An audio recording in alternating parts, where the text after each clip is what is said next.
Épisode 7, les blindés. Pourquoi certains gagnent des millions? Un footballeur gagne en une semaine ce que d'autres ne gagneront jamais toute leur vie.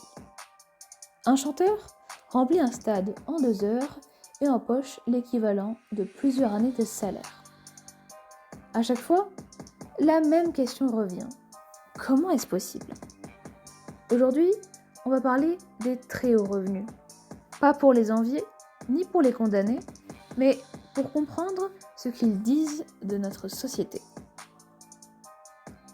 Chapitre 1. Le mythe du talent exceptionnel. L'explication la plus fréquente est simple. Ils sont extrêmement talentueux. Et c'est vrai, mais cette explication ne suffit pas. Le talent existe partout. Ce qui est rare, en revanche, c'est la capacité à transformer ce talent en millions. Comme le montrent les économistes et les sociologues, ce sont les structures, médias, industries culturelles, marchés globaux qui permettent à quelques individus de capter une part disproportionnée de la valeur produite. Chapitre 2. L'économie des superstars. On parle souvent d'économie des superstars, un système où le premier rafle presque tout et où les suivants doivent se partager les restes. Un chanteur légèrement meilleur que les autres ne gagne pas légèrement plus, il gagne énormément plus, parce que la reproduction technique, disques, streaming, télévision, permet de diffuser une performance à une échelle massive. L'argent ne récompense donc pas seulement la performance, il récompense la visibilité. Chapitre 3. Pourquoi cela choque autant? Ces revenus choquent, mais ils fascinent aussi. Ils incarnent une promesse, celle de la réussite spectaculaire. Dans une société qui valorise le mérite, les très hauts salaires donnent l'illusion que tout le monde pourrait y accéder, même si statistiquement c'est presque impossible.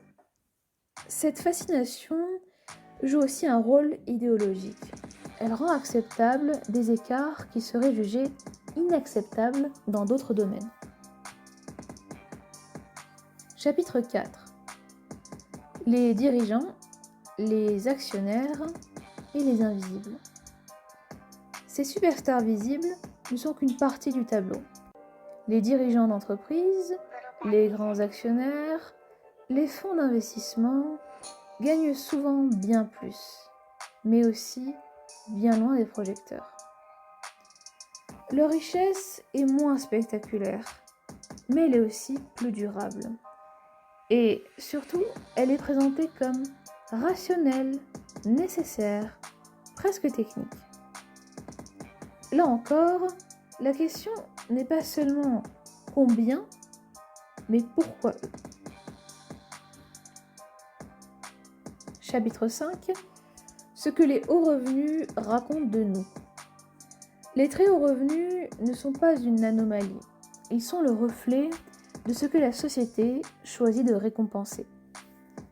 Si certains gagnent des millions, ce n'est pas seulement parce qu'ils sont exceptionnels, mais parce que tout un système est organisé pour les rendre exceptionnels. Alors pour conclure, les très hauts salaires ne disent pas seulement quelque chose de ceux qui les touchent, ils disent quelque chose de nous. Ils révèlent ce que nous valorisons, ce que nous acceptons et jusqu'où nous sommes prêts à aller pour croire que le jeu est équitable. Dans le prochain épisode, on parlera d'un autre moteur puissant des inégalités, l'héritage. Pourquoi l'argent circule si facilement vers le passé et si difficilement vers l'avenir. À très vite dans le jeu de société et en attendant, c'est à vous de jouer.